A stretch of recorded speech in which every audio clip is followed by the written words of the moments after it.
தோனி வந்து நம்பர் 9 வருது பெரிய கான்ட்ரவர்சியா இருக்கு. எல்லாருமே அத பத்தி பேசுறாங்க. ஏன் வந்து வராரு? நீங்க கடைசியா வந்து 2 6 அடிக்கிறதுக்காக தான் வந்து நீங்க ஜெயிக்கணும் அப்படின்னு சொல்லிட்டு நாங்க காத்திருக்கணுமா அப்படின்னு சொல்லிட்டு. தோனி கிட்ட நீங்க என்ன எதிர்பார்க்குறீங்க? எனக்கு என்ன எதிர்பார்க்குறாங்க?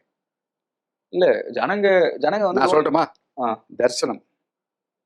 அவரு பேட எடுத்துட்டு உள்ள இறங்கி வரணும், அவ்வளவுதான். அதுதான் எதிர்பார்க்குறாங்க.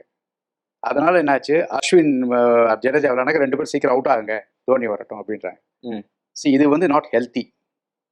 அண்ட் பட் மேனேஜ்மெண்ட் வந்து ஏன் தோனி எடுக்கிறான்னா, இன்னைக்கு ஒரு நிறைய ட்வீட் வந்திருக்கு.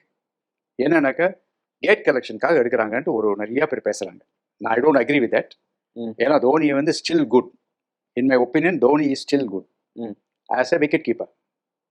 ஓகே, அவரை மிஞ்சத்துக்கு ஆள் கிடையாது. அதனால நான் கண்ணை மூண்டு தோனி செலக்ட் பண்ணுவேன். பேட்ஸ்மேன் வந்து அவரோட ஃபிட்னஸை பொறுத்தது. அவரை கம்பல் பண்ண முடியாது. அவர் வந்து என்னால் 3 ஓவர் 4 ஓவர் மேலே முடியாதுன்னு டிசைட் பண்ணாக்க எஸ். ஏன்னா அவர் வேணும்னா நம்பர் 4 வரக்கூடிய ஆள். அவர் 2011 வேர்ல்டு கப்ல நம்பர் 4 இறங்கியிருக்காரு. குவராஜுக்கு முன்னாடி இறங்கியிருக்காரு. அப்புறம் சிஎஸ்கேக்கு மெனி டைம்ஸ் அவர் நம்பர் 4 வந்திருக்காரு. அதனால் அந்த மாதிரி ஆள் அவர்.